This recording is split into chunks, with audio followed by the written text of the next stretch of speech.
Mind Your Farm Business on realagriculture.com is brought to you by RBC Royal Bank. Welcome to episode 3 of Mind Your Farm Business. Again, we can thank RBC for sponsoring this series on farm management here on Real Agriculture. My name is Kelvin Hepner, and we're talking risk management. How do you manage risk on your farm by itself? That's a big, maybe not very practical question, but to really manage against risk, it doesn't matter what type of risk it is. It helps to first of all know about it, to have identified it, which made me think of the famous quote from former U.S. Defense Secretary Donald Rumsfeld. He spoke about how there are known knowns, known unknowns, and unknown unknowns. In farming, in many cases, we have tools to protect against risks that are common, that are known. We sometimes call these operational risks, but what about those unknown unknowns? Can a farm business position itself to protect against those? Well, we're going to hear from Dr. Michael Boehlje. He's a distinguished professor of agricultural economics at Purdue University Center for Commercial Agriculture. We get into the process of identifying risks to your farm business, responding to them, and maybe the most interesting part, how uncertainty or a situation that seems to be risky is often an opportunity. As he says, downtimes are often when the best opportunities present themselves.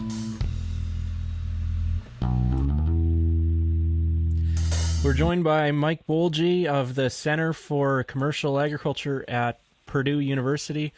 And Mike, we're talking managing risk and financial risk on farms. And before we can manage it, obviously we have to identify it. And some risks are easier to or more obvious than others. How do you recommend a farmer goes about first of all identifying risks to their operation?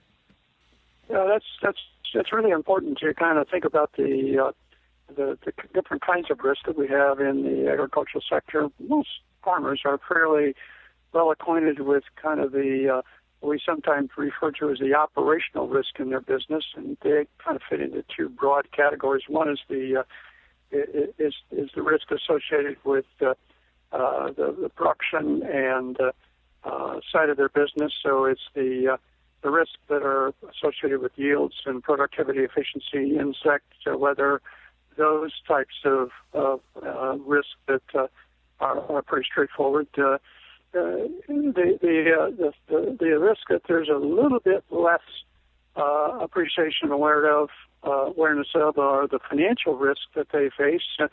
Not that the production and other risks that they face operationally don't have an impact on them on the financial risk, but there is kind of a whole set of risk analyses that we try to do related to not only the profitability of the business, but also the risk-bearing ability of the business in terms of its cash flows, its resiliency to financial stress, which we seem to be encountering in parts of agriculture, the grain side, more so than we used to, say, 3 or 4 years ago. And that whole question of the debt utilization, interest rate risk, and those types of risks. But the risk is probably not thought about as much as it should, is what we refer to as a second kind of general category, and that's the strategic risk. The risk that sometimes we describe as those risks that have a fairly low probability of occurrence, but if they do occur, it's kind of a capital wipeout. It kind of has a tendency to really, really hurt you dramatically. And the best example currently we see right now in the U.S., for example, maybe a little less so in Canada, is the avian flu in the turkey and egg industry here.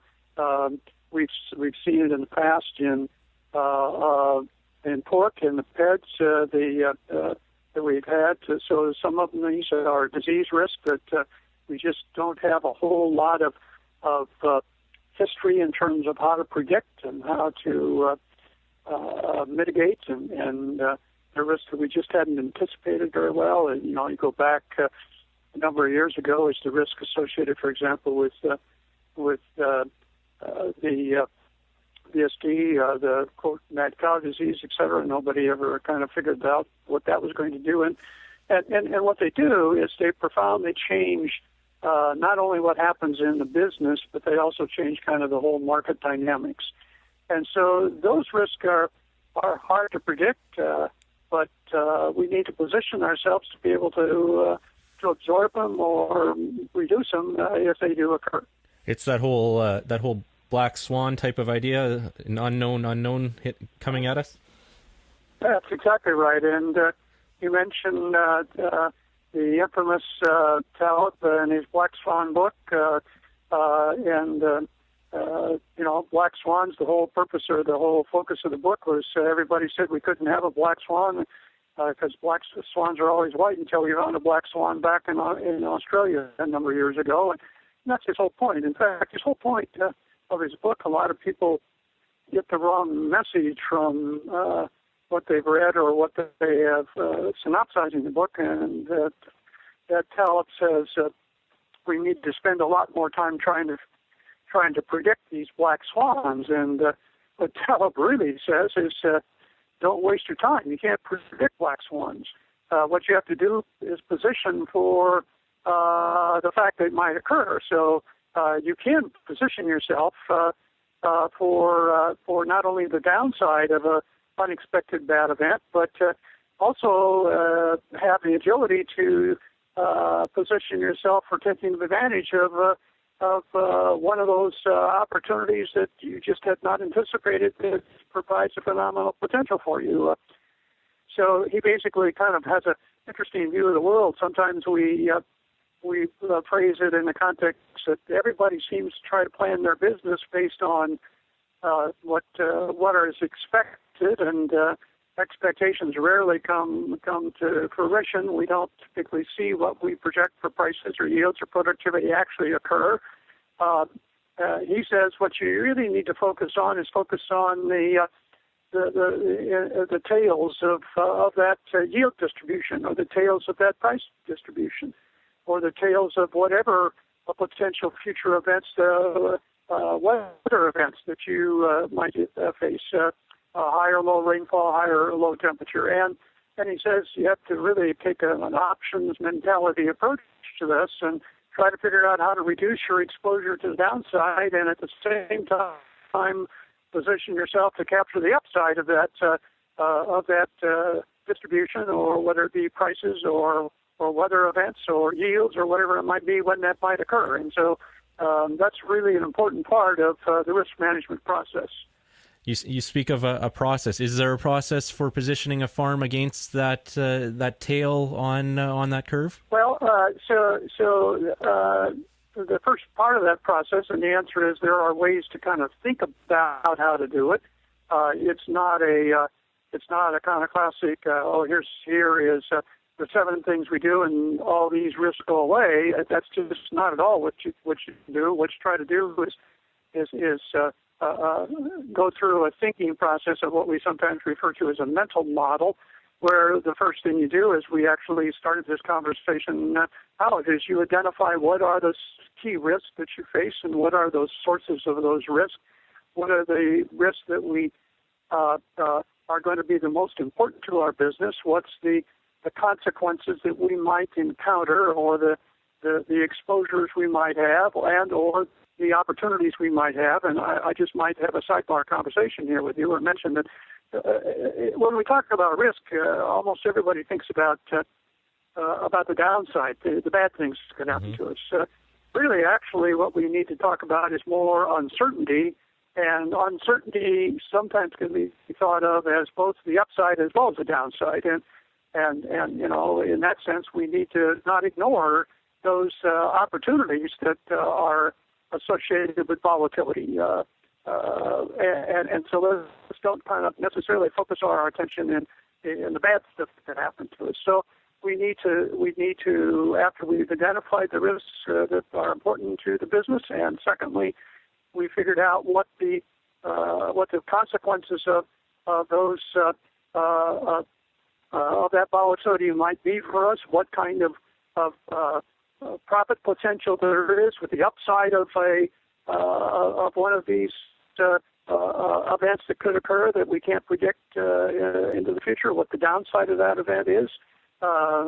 we need to kind of determine whether, in fact, this is worth spending a whole lot of time on, or whether it's could get us, but not be traumatic in terms of what it does to the business. And we sometimes do that by using something we call scenario analysis, and so we look at kind of alternative futures that we might have, and try to then figure out how to position ourselves or develop a strategy that's going to be able to buffer the downside when we have those events that would occur that are negative, have a negative impact on the business, and at the same time also have as part of that strategy another element of that strategy that says, okay, if this particular set of events were to occur, we've got to pounce on it, we've got to jump on it, we've got to capture the upside when it becomes available to us.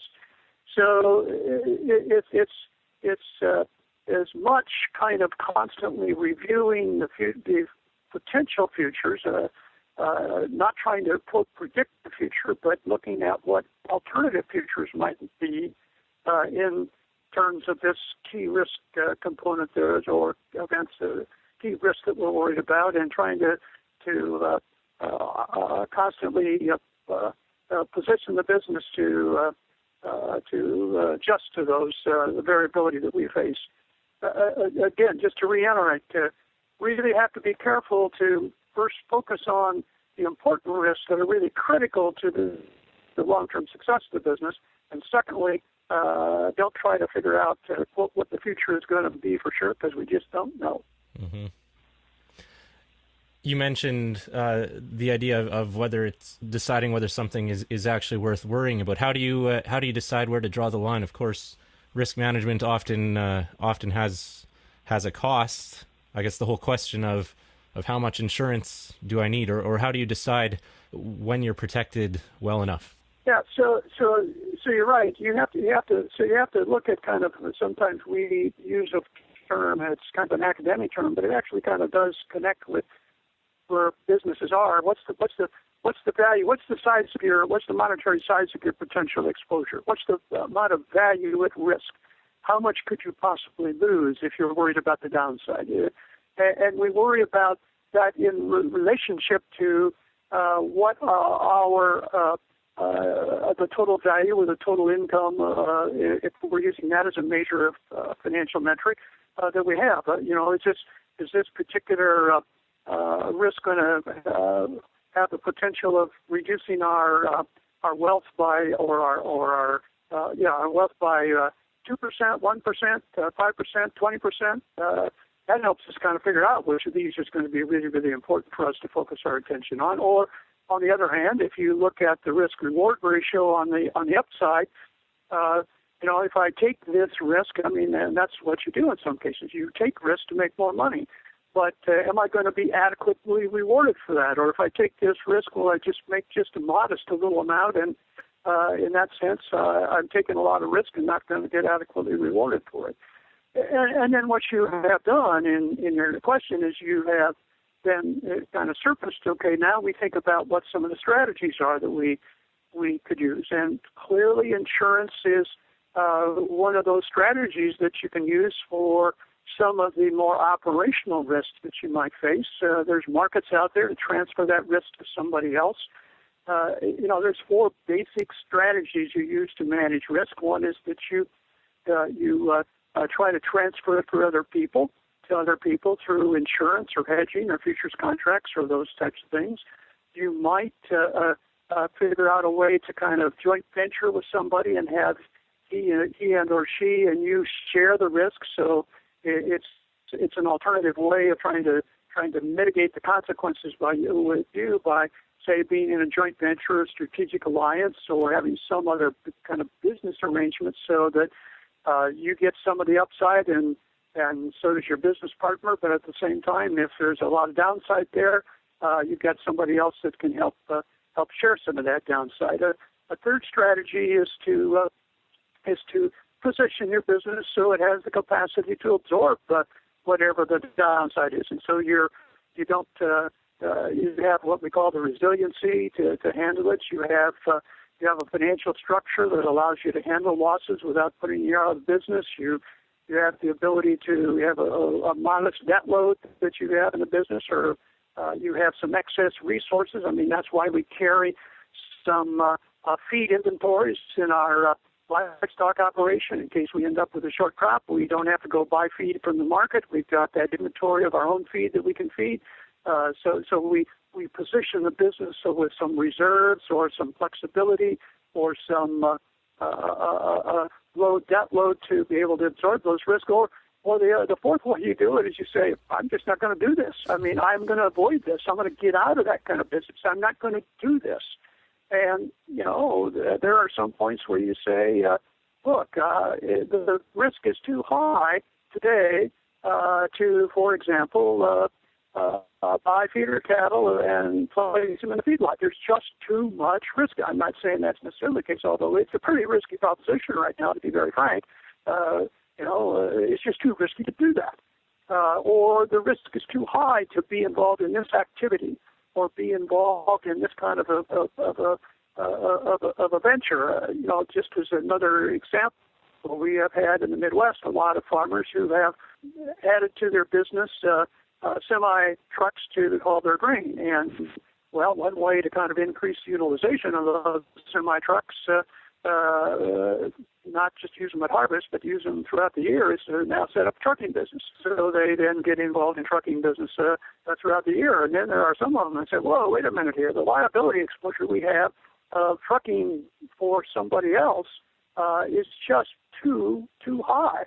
We just aren't going to do this. Not only are we not going to do this in terms of a business, we actually are going to not even do our own grain hauling. We're going to outsource that. We're going to sign a contract with somebody where this is, in fact, their business.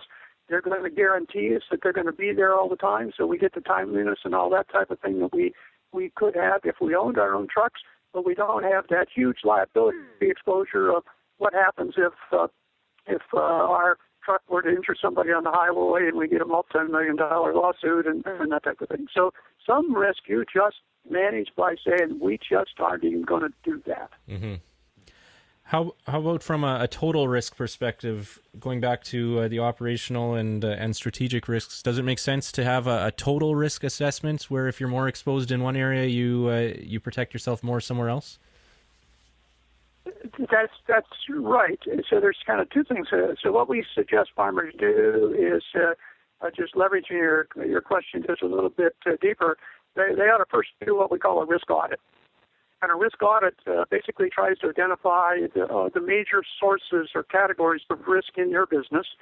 And it doesn't just include, again, the classic risks that we sometimes see people focus on: price, productivity, efficiency, liability, human risk, et cetera, the classic USDA, in the U.S. USDA identification of the 7 types of risk. In fact, I have one risk audit form that we have 15 different questions that we ask to kind of get some idea of what the risks are in your business. We actually have a more full-blown audit that we actually use with some companies as 122 different sources of risk to the business, including the risk associated with of non-compliance with government regulations. I mean, if you're in a business where you have to worry about producing vegetables and you got to produce them in a particular way, organic or whatever, you got to worry about the non-compliance with the government rules and regulations, the non-compliance with rules and regulations relative to, say, conservation compliance, or not complying with if you're producing in a contract to a processor.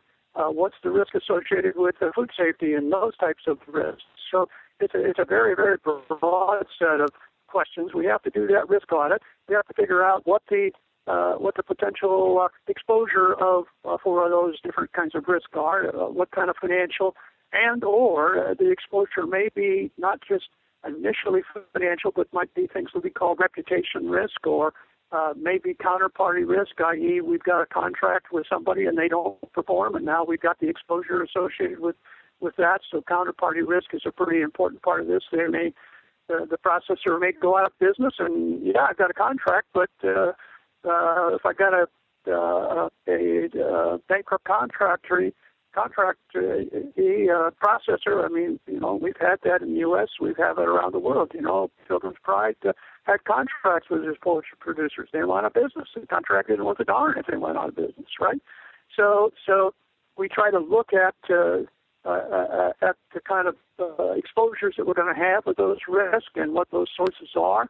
And then we also then have to kind of think about what are the tools and techniques and procedures that we can use to manage those risks. And we've already suggested it's a much more it's much more complicated, and there's a lot more to it than just we ought to hedge, we ought to use forward contracts, we ought to buy insurance and those types of things. There's a lot of stuff beyond that we need to do, and then we have to also say, and this is part of the audit process. So, who's responsible to implement this strategy?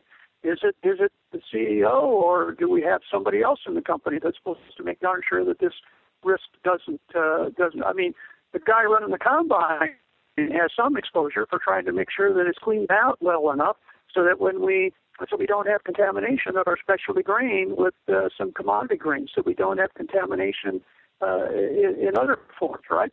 So there are some of these risks that it is the operator of the machine that has responsibility to manage it and reduce it and that type of thing. We have to provide guidance. You have to use these procedures for cleaning the combine, but it's his or her daily or weekly job to make sure that gets done, right? So that's part of what we try to do with this risk audit type of process, is go through a systematic process of evaluating the sources of risk, what the potential exposure is, how much we have the techniques for managing it, and who's responsible to implement those techniques. Similar to what we would see outside of the farming world as well, with HACCP and ISO and all those types of risk management type programs? Absolutely. I mean, we work with a tomato grower here in the state of Indiana that his quality management system and has got, I think, if I recall, he told me the last form that he put together is 67 pages that they have to comply with to make sure that their tomatoes are exactly the way they're supposed to be when they hit the processing plant. Finally, then, Mike, wanted to talk a bit about the overall environment and changes in risk management that you're seeing, some of the trends in North American agriculture. Do you think, maybe this is a multi-layered question, let's start, do you think there are new tools coming out, or do farmers have more options for adapting their risk management approach to their operations? Yeah, so let me start out more basic on that. Right now, at least in terms of the current business climate, right now in North America, particularly in the grain sector, a lot of farmers have a real significant interest in the economic downturn that we're facing, particularly in the cropping sector, and what some of the alternatives are to manage the liquidity, cash flow, debt servicing, and other risks that they're facing in that context. And so the more immediate kind of concern, top of mind for many producers in grain production is those types of risk and what they can do. And, they don't have the opportunity right now to manage the profit exposure by locking in a margin. So now what do I do? Because my margins are going to be negative. Well, now I've got to start thinking about some other ways to reduce my downside risk exposure. And maybe I need to lock in losses and lock them in at a level that I never ever thought I would, because the downside is even bigger than the current loss that I might have. So we actually have a set of material that we actually have in our Center for Commercial Agriculture, where we help farmers think about how we manage the strategic risk. The financial risk associated with the downturn. We have a website, and if people want to get a hold of me, I'd be happy to provide that. So we have a major set of risk management tools that we have developed and have material on, both in terms of the financial and the production operations issue, as well as we're putting material up now on the strategic risk, along with case studies and those types of things. So to your more broad question, it is, I think, going to be the case that farmers are going to increasingly have become more aware and have to think more about the broader set of risk management tools that are available to them. Will there be new tools come out? Certainly there always are, but to be honest, many of those new tools are not tools for managing the strategic risk. The strategic risk that they face, they have to think about it in a different context of trying to find out how to kind of get a quick fix. They have to do contingency planning. They have to develop strategies for alternative futures. They have to have agility in their business in terms of how they operate to be able to capture new opportunities. That is not a tool. That's a way of doing business. That's a way of having your entire organization understand how to make decisions, having a governance structure or management structure that's constantly scanning the environment and making sure that they take advantage of opportunities when they are. It's a mental way of thinking, not all I have to do is go buy some more insurance and I got this one fixed. So there will be continued development of new techniques and procedures to manage operating risk. Some of our chemical companies are coming to market with products where they're providing warranties and guarantees and other types of protections for non-performance. And we'll always have some innovation there, but it's probably going to be more how you think about managing the business than it is saying, okay, I've got to go get up on this tool, buy it from somebody, and now I can go on and farm the way I used to. Mm-hmm. Well, I think to wrap things up, we can probably go back to what you said earlier about with risk, there's not just downside, but often opportunity. And if we manage against that downside, we can position ourselves for the upside as well. Yeah, and I'm going to put it just a little bit different than that, because what we actually think is important is actually in times of downturns in any industry, actually that's when some of the best opportunities evolve.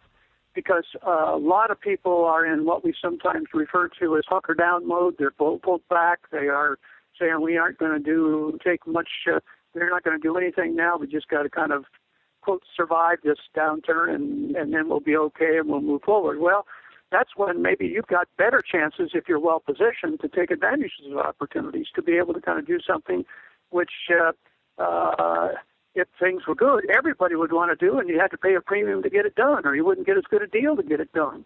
And so what we're saying to farmers is that it's really, really important. Certainly you have to be positioned to handle the downturn. I'm not saying that should be ignored. And if you are over-leveraged, if you don't have financial resources, if you've not bought insurance, if you're not forward priced, if you're not doing some of the standard stuff that you should be doing, if you're not the most efficient you can be, if you got a little sloppy in the way you've been implementing some of your operational practices, if you're not the most timely you should be, we've got a whole laundry list of things that, what we call our focus strategy, and here's 13 things you got to do to be best in class. You got to be best in class. If you aren't doing those things, you got to do them, and they're more important than they've ever been when you're in economic downturn. But don't spend all of your time. I mean, if you're not first best in class, then you better get to best in class as quick as you possibly can. But don't ignore that in these types of business environments that there are going to be a lot of opportunities. So you've got to have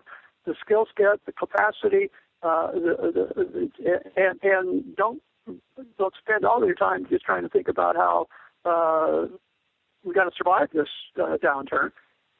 Spend some time searching out the opportunities, looking at the potential for expansion, look at the potential for growing your business, look at the potential for taking advantage of good opportunities that come your way. In fact, our suggestion is our better producers are actually going to have more good opportunities going forward now to be able to have successful startup or new activities than they might have had for the last 3 or 4 years, because when we've had the kind of income on the grain side that a lot of farmers have had, we have a tendency to pay premiums for everything we're trying to do because everybody wants it. I mean, we only have to look at paying $15,000 to $20,000 for a piece of farmland in the Midwest. I mean, that's just paying premiums that we probably can't really afford, couldn't afford it then, and clearly can't afford it now.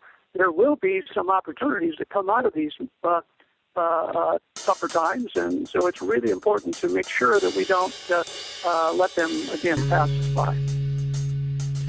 Well, we thank you for your time, Mike. Okay.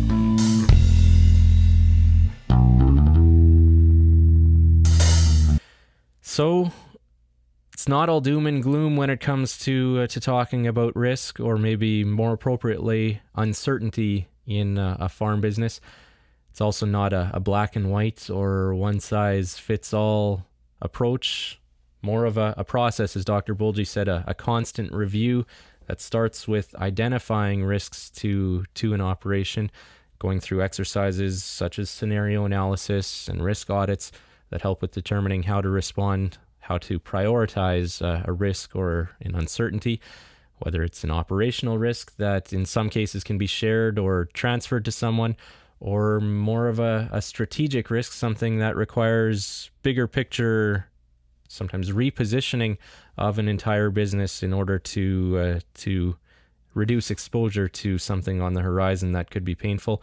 Again, thanks to Dr. Boehlje for sharing his insight, and you can find some more resources on risk management, some of these exercises that he talked about on the Purdue University Center for Commercial Agriculture website.